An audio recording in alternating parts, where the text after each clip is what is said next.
샬롬 평안하십니까? 12월 28일 화요일 큐티 함께 하도록 하겠습니다. 오늘 함께 나눌 말씀은 미가서 5장 1절로 15절까지의 말씀입니다. 오늘 큐티의 제목은 영혼의 갈증을 채워주는 통치자 이렇게 되어 있죠.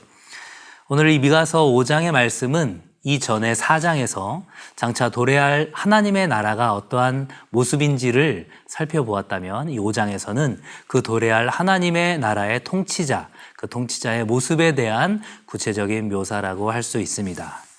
본문의 말씀을 통해서 확인을 해보도록 하겠습니다. 내용 관찰 1번입니다. 이스라엘을 다스릴 자가 어디에서 탄생할 것이라고 예언합니까? 라고 되어 있죠. 아주 유명한 말씀이죠. 바로 미가서 5장 2절의 말씀입니다. 베들레헴 에브라다야, 너는 유다 족속 중에 작을지라도 이스라엘을 다스릴 자가 내게서 내게로 나올 것이라. 그의 근본은 상고에 영원에 있느니라 라고 되어 있습니다. 바로 이 말씀에 근거하여서 마태복음 2장에 보면 헤롯 대왕이 대제사장과 모든 백성의 서기관들에게 과연 이 땅에 메시아가 어디서 탄생할 것인가 라는 것을 살펴보라고 했을 때 바로 이 말씀에 근거하여서 베들레헴이다 라는 것들을 확인을 했습니다. 오늘 본문에 보면 베들레헴 에브라다야 이렇게 되어 있죠. 이 에브라다는 바로 이 베들레헴의 옛 이름입니다. 바로 스불론에 있는 베들레헴과 구분하기 위한 표현이기도 하고 바로 이 베들레헴 에브라다를 통하여서 다윗의 자손인 예수 그리스도의 혈통을 또한 강조하는 것이라고 생각을 하시면 좋을 것 같습니다. 이 베들레헴 에브라다라는 것은 열매를 많이 맺는다라는 의미가 있습니다. 그러한 영적인 의미도 우리가 생각을 해볼 수가 있겠죠.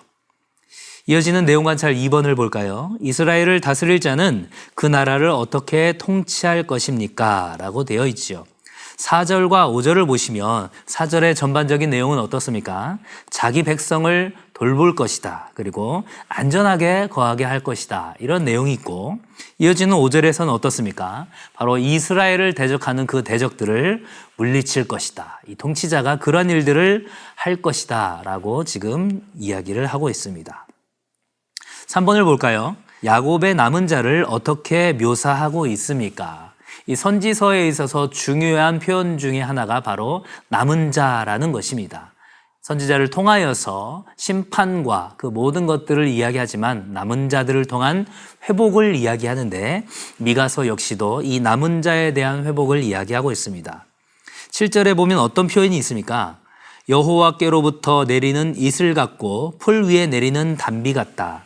야곱의 남은 자들이 바로 이슬과 단비 같다라고 7절에서는 이야기하고 있죠. 어떤 의미겠습니까? 원기를 회복해서 영향력을 발휘하는 그런 존재다라는 것이죠. 이어지는 8절에서는 어떤 표현을 쓰고 있습니까? 수풀의 짐승들 중에 사자, 그리고 양떼 중에 젊은 사자와 같다. 이런 사자라는 표현을 쓰고 있습니다.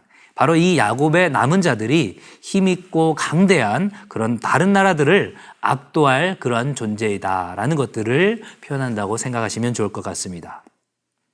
이어지는 연구와 묵상 4번 문제를 볼까요? 장차 이스라엘을 다스릴 자가 이스라엘과 모든 민족들에게 주시는 축복은 어떤 것들인지 묵상해 봅시다.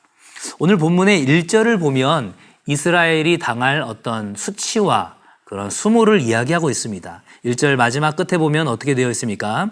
그들이 우리를 애워쌌으니 막대기로 이스라엘 재판자의 뺨을 치리로다. 그 재판자의 뺨을 맞는 그러한 치욕과 수모를 당하게 되는 것. 바로 이 남유다와 북이스라엘의 그러한 심판과 징계에 대한 내용이죠. 하지만 중요한 것은 무엇입니까? 그것으로 끝나는 것이 아니라 남은 자들 통하여서 회복하실 것이고 그리고 영원한 통치자이신 예수 그리스도의 통치를 받는 그런 축복을 누리게 된다라는 것입니다.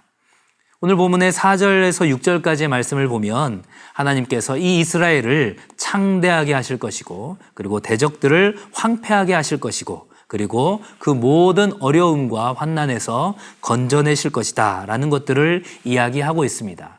하나님께서 선택하신 그 민족을 결코 포기하지 않으시고 저버리지 않으시고 끝까지 인도하신다는 그 구원의 은총을 지금 이야기하고 있는 것입니다.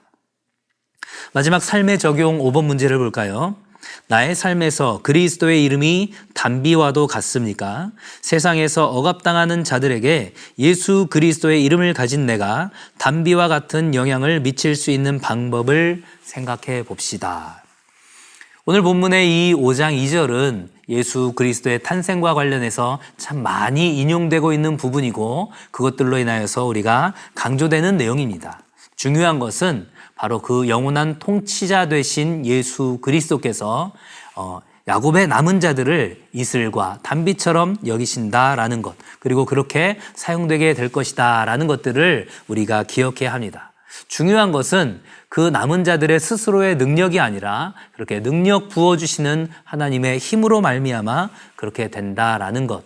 결국은 우리가 그러한 단비와 같은 영향력을 미칠 수 있는 방법은 결코 우리 자신의 어떤 능력과 힘이 아니라 바로 예수 그리스도의 그 이름의 능력이라는 것들을 기억해야 할 것입니다.